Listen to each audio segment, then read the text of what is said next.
Մարդուգանք, ոսկորներ գտնվել են Աղիթու 3 քարայրում կատարվող պեղումների ժամանակ։ Դրանք խնամքով կծածկվեն եւ կբացվեն հաջորդ տարի, երբ արշավախումբը կվերսկսի աշխատանքները։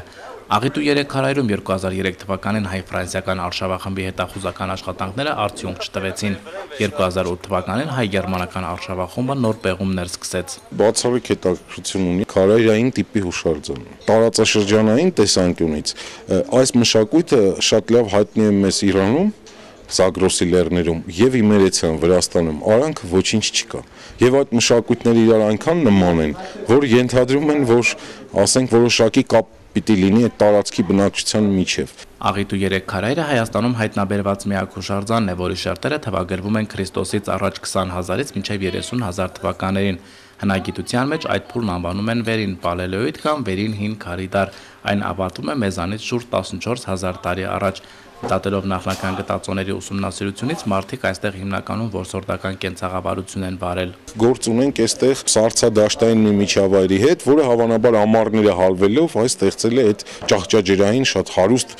կենթանական աշխարհով եւ բուսական աշխարհով միջավայրը, որը մարդուն այսպես գրավել է։ Հնագետներից, հնեաբաններից, բուսաբաններից եւ երկրաբաններից կազմված արշավախումբը ծովի մակարդակից 1600 մետր բարձրության վրա գտնվող քարայրից կատարում է նորանոր բացահայտումներ։ Գերմանական կողմի ղեկավար Էնդրյուն հնագիտական պեղումների է մասնակցել Հարավային Աֆրիկայում, Սիրիայում, Գերմանիայում։ So these first humans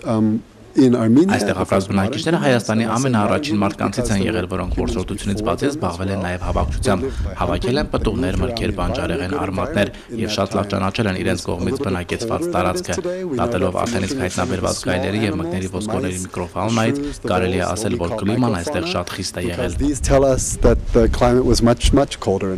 Էկոխորշը բնակեցնելու համար եղել են կենսապահովման 3 անհրաժեշտ պայմանները՝ բավարար քանակությամբ սնունդ, ջուր եւ որսի, նաև պաշտպանության համար անհրաժեշտ գործիքների պատրաստման հումք, վանակատ։ Homo sapiens-ին ուրեմն պատկանող մշակույթ է, մեր նախնիներն են հավանաբար այդպես կարող ենք ասել, որոնցից մենք ժառանգել ենք այդ ամեն ինչ, այդ տեխնոլոգիան։ Մանր կենդանիների որսորդության հետ կապված կատարյալ զենքեր ու որսորդական հնարները այստեղ ակնհայտ են։ Եվ ունենք նաև օջախների հետքեր, որոնք ցույց են տալիս, որ հավանաբար եւ որսի այսպես մշակումը տեղի ունեցել հենց քարայրում տեղում։ Հայտնաբերված հուշարձանը բազմաշերտ է, դրանք ներկայացնում են տարբեր ժամանակաշրջաններ՝ միջնադար, երկաթի, նաև քարի դար։ Քարայրերը բոլոր ժամանակներում էլ գրավել են մարդկանց։ Իմ վրա ամենամեծ տպավորություն թողել է գայլի գանգը։ Մենք կփորձենք մեզ մոտից հայտնաբերված գայլի գանգը այդպես հələ դնել ամենախորը գիտական ուսումնասիրության լույսի տակ,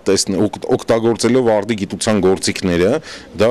հնադնթն է, որպեսզի հասկանանք, թե ինչ տեսակի գայլի հետ մենք գործ ունենք։ Աղիթու 3 քարայրում պեղումներ են իրականացում արդեն 3 տարի եւ կշարունակվեն այնքան ժամանակ, մինչեւ որ կսպառվի հուշարձանի գիտական պոտենցիալը։